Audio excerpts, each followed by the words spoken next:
In one aspect, yes, I believe in ghosts. But we create them. We haunt ourselves. Lori Halls Anderson, Winter Girls. You're listening to Sonic Dawn.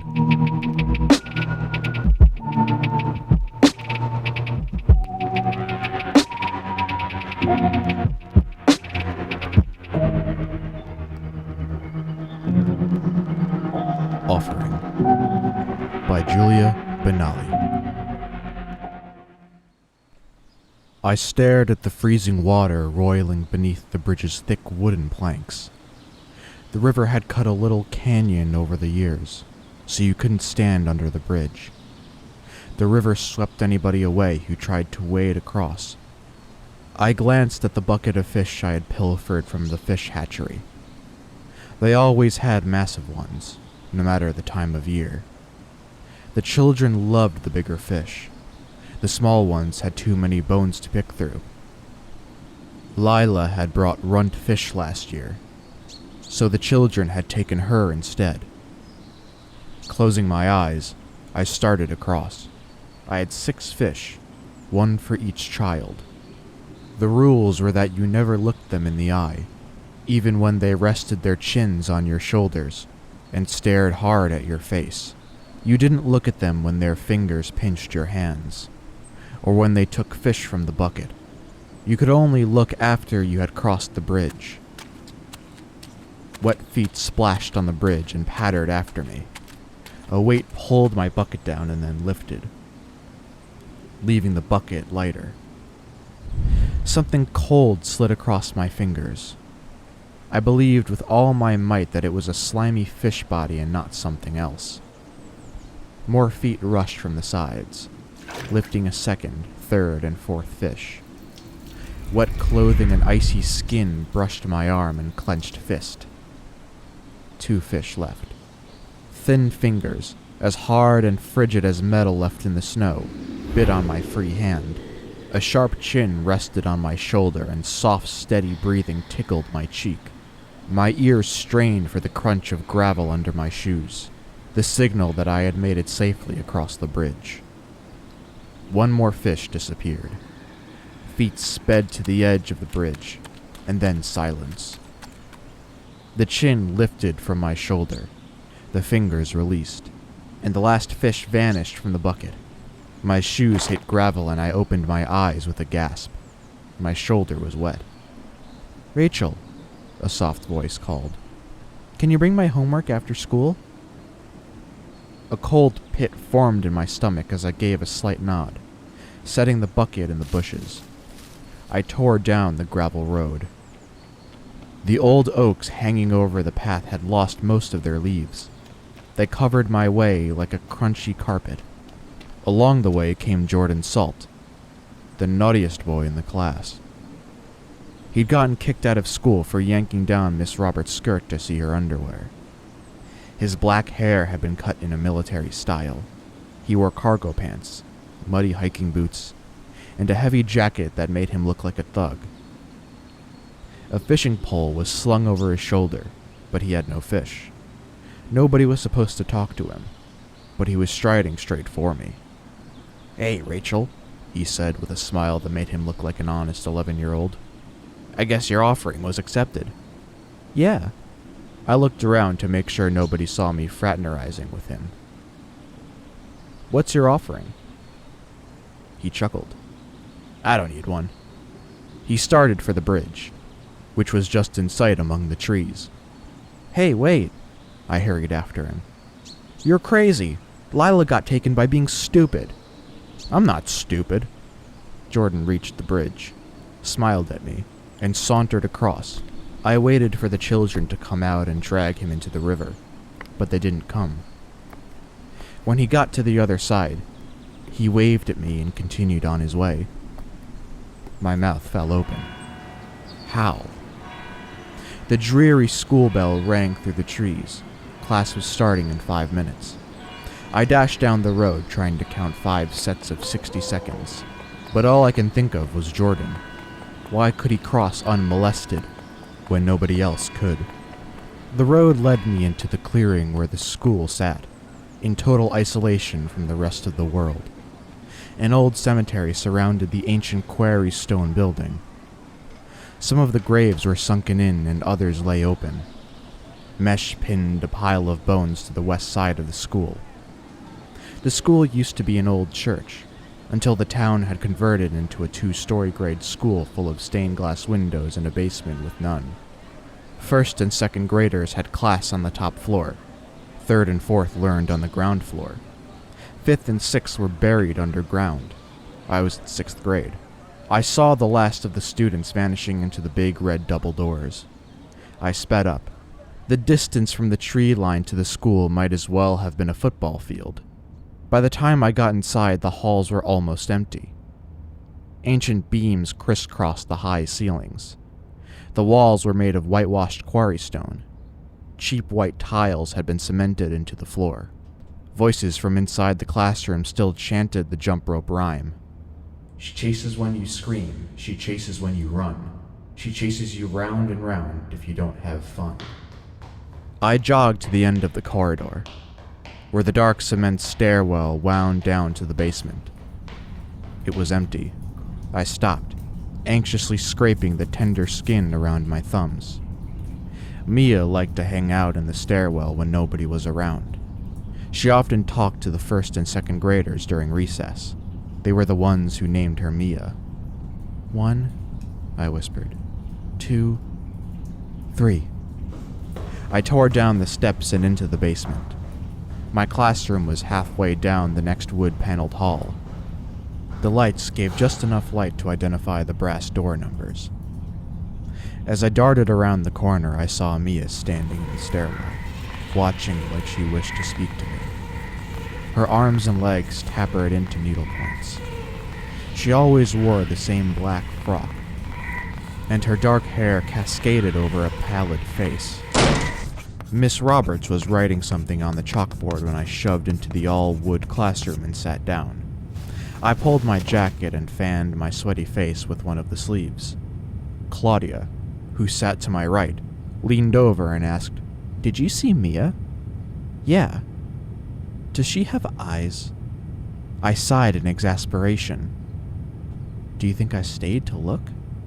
The big bell in the steeple gonged the start of class, and Miss Roberts turned around on her pumps. She was a pretty lady with dark red hair and light green eyes. Freckles dusted her nose and rosy cheeks. As always, she wore pink and green. Even her perfume reminded me of pink and green. Miss Roberts was usually smiling, but today she wore a storm cloud. She lifted a stack of papers from her desk and waved it in the air. "All right," she said. "Who's been turning in homework signed with Lila's name?" Everyone glanced at one another. "I don't like this joke." Miss Roberts set the papers down. "Lila is dead. Respect the dead and stop mimicking her handwriting and turning in her homework. It isn't right, and you have to stop. If I get one more homework from her, all of you are staying after school every day until the culprit fesses up." She threw the papers in the trash as if they were made of slime. Claudia's hand shot up.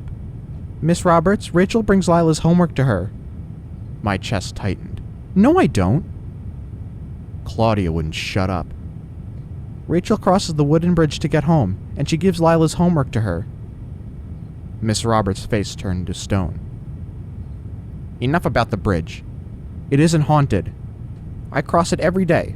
Rachel, is what Claudia says true?" I stared at Miss Roberts in rising dread, and I felt my head nod. "But I don't do her homework. She does all of it. I don't touch her homework after that." Miss Roberts glowered.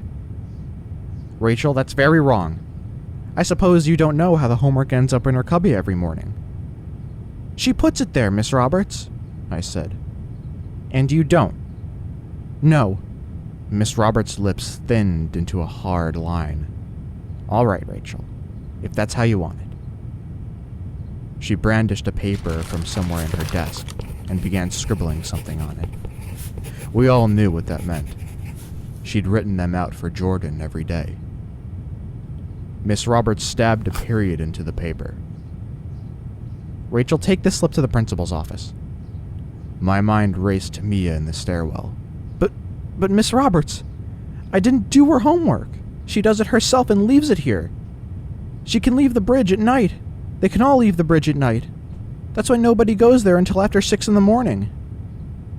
Miss Roberts shoved the paper into my hands and ushered me out of the door. "That's enough out of you, Rachel." She closed the door in my face. I stood in the small circle of light in a sort of shock that Miss Roberts had actually thrown me out. My eyes struggled to penetrate the gloom, and then I began to move. "She chases when you scream, she chases when you run, she chases you round and round if you don't have fun." I reached the stairwell and peered into the dark recess. Light from the ground floor shone like a skewed triangle on the wall. I started up.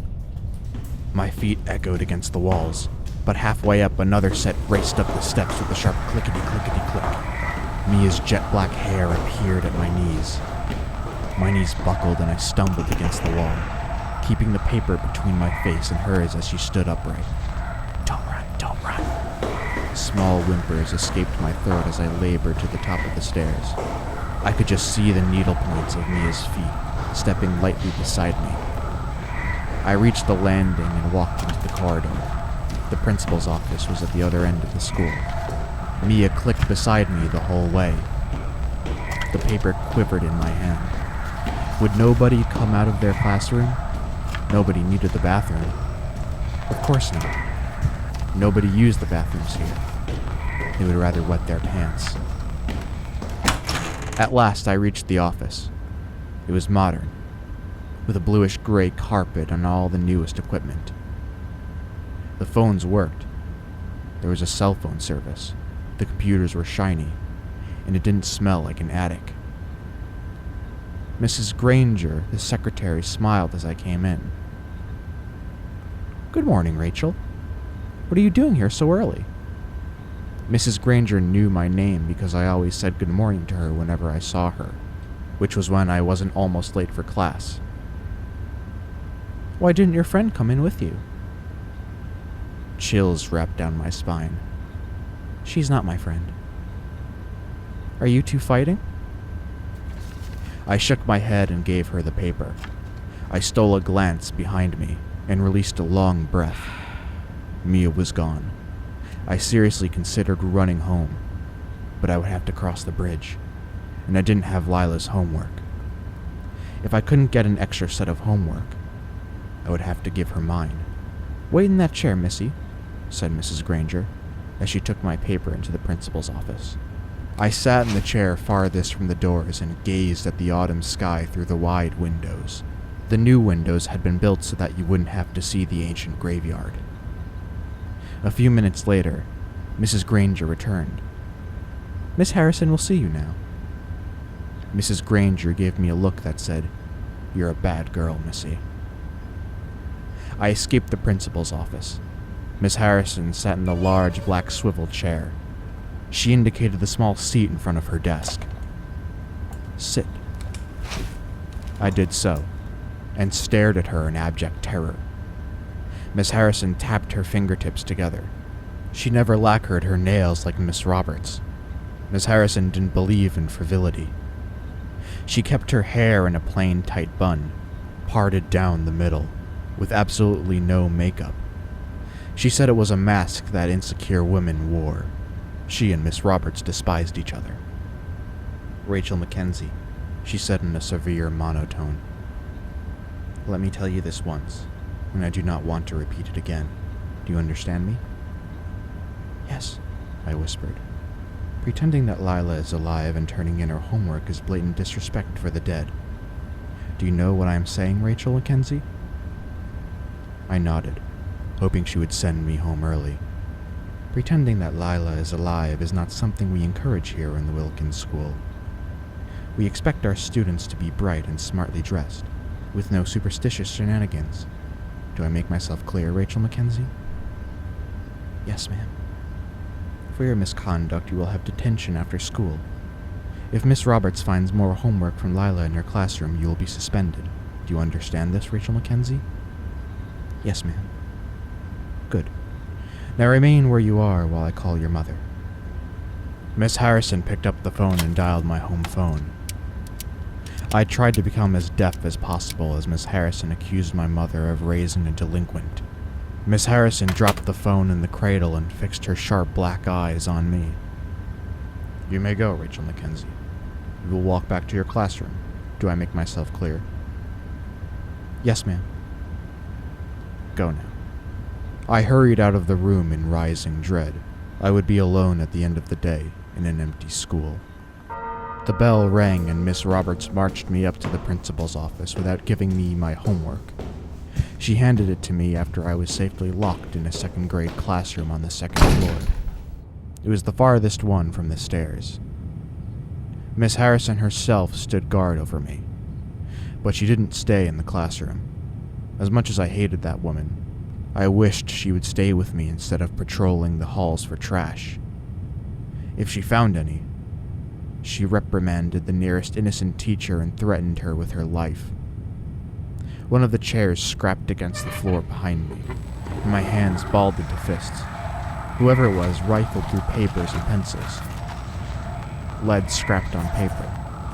What poor soul would read a note to themselves in the morning? Sharp steps approached from the desk, and I threw my head into my arms. Click, click, click crossed the floor to the blackboard. Chalk slid and squeaked on the slate for several minutes. My toes curled up in their shoes and my fingers gripped my elbows until the nails drew blood. The chalk stopped and hit the floor. The door swung open and Miss Harrison's voice snapped like a high-pitched glass. Soft but harsh at the same time. Rachel Mackenzie, you may go. What have you done? My head jerked up. Nothing. Miss Harrison thrust her hand at the chalkboard and I almost screamed.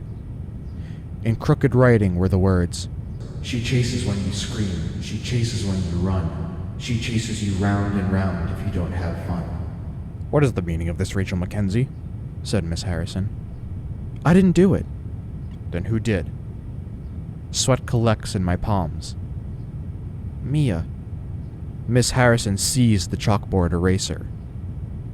You have another day of detention. Now go. She began erasing the mess with a hard hand, but the words still remained in fading lettering. Miss Harrison set her jaw and struggled to erase what was left. She would be there for a while. Slinging on my bag, I hurried out the door while trying not to break into a run. As I rounded the corner and came in view of the stairwell, I stopped dead in my tracks. Mia was peeking at me from the top step. Something glittered where her eyes should have been. Ducking out of sight, I leaned against the wall and squeezed my bag straps. It was no use trying the fire escape. It was padlocked and Miss Harrison carried the key. I hazarded a glance around the corner. Mia had gone. Finding what shreds of courage I possessed, I made my way to the stairs. Click, click, click sounded behind me and I spun around with a startled cry.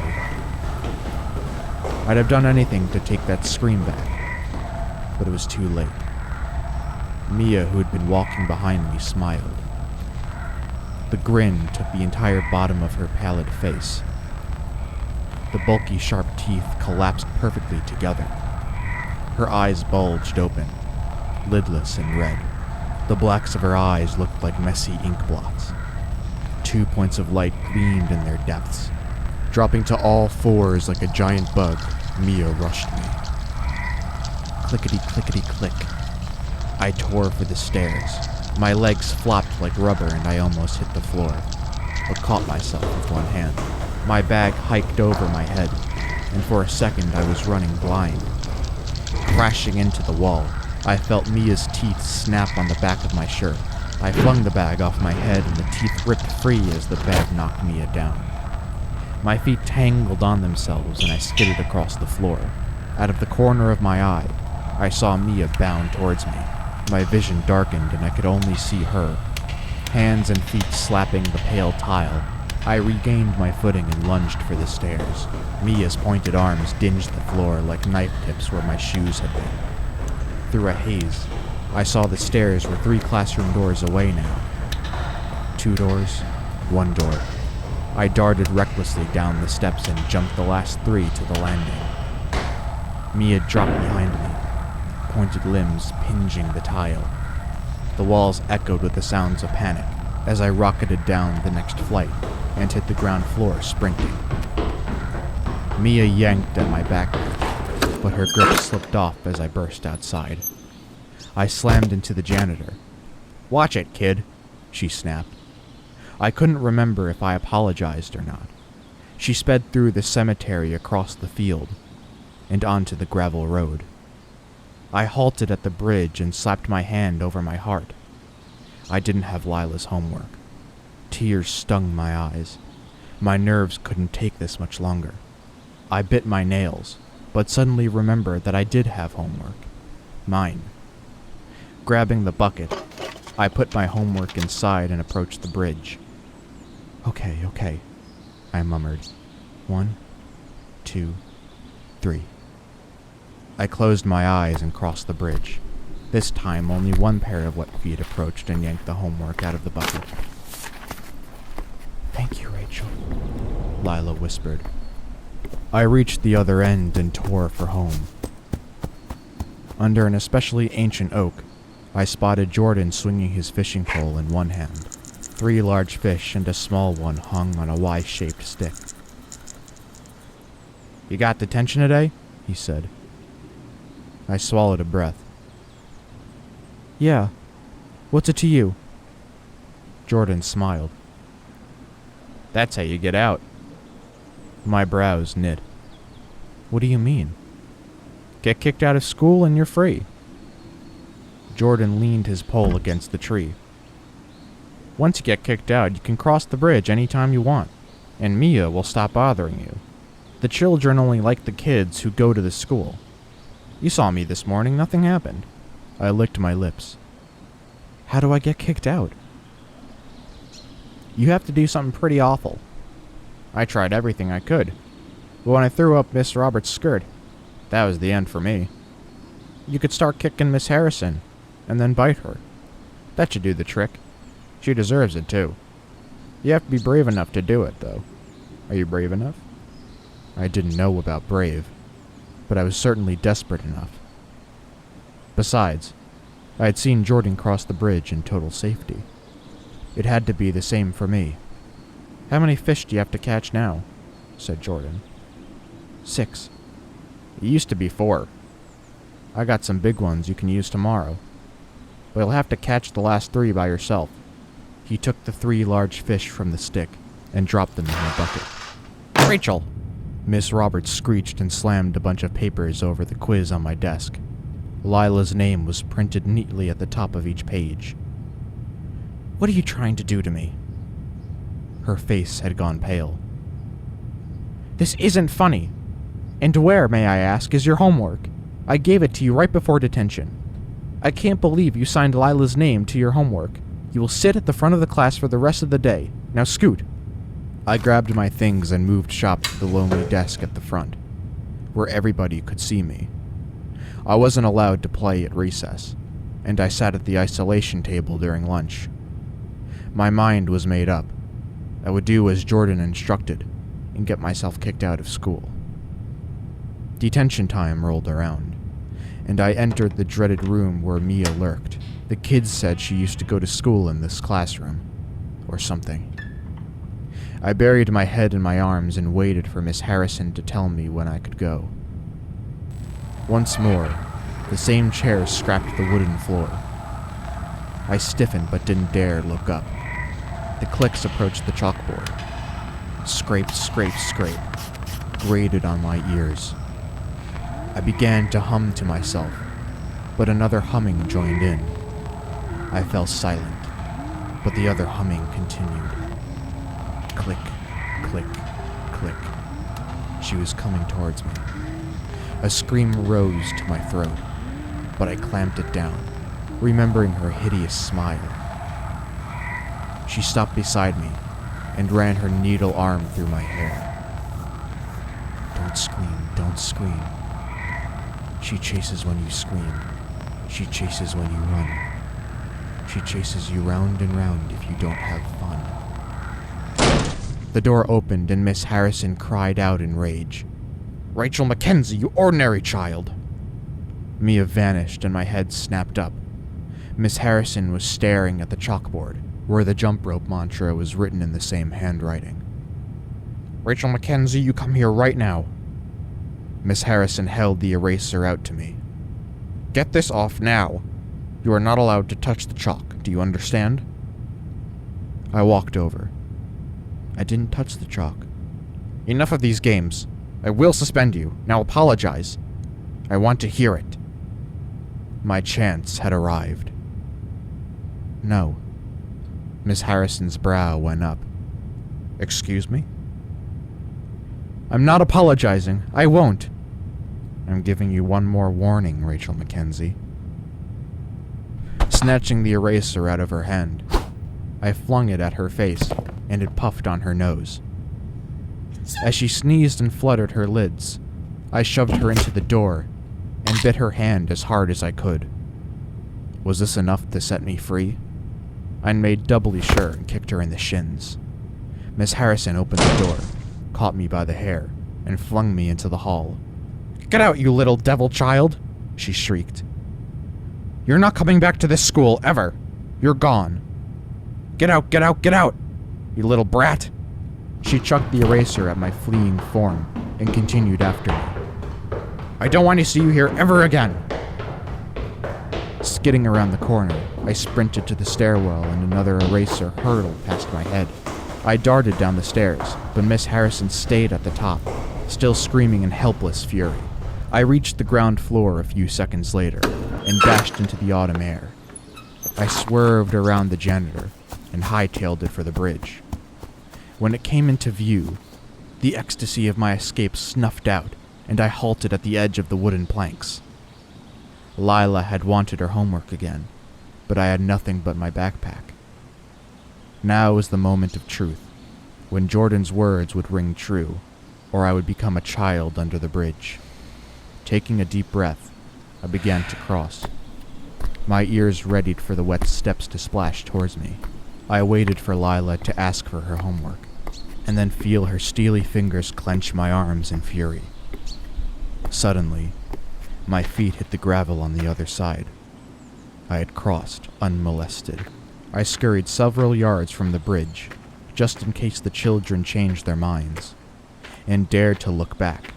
Only the evening mist settling on the iron railings rose from beneath the bridge. I thought I saw a figure standing near the middle, hands over her face and weeping. But then she was gone. I ran home. Thank you for listening. If you are a fan of this story, make sure you check out more of Julia's work at sparrowincarnate.blogspot.com. You can also check out her book Pariahs, the first in a young adult dark fantasy series, the second of which, Embers, will be out later this year.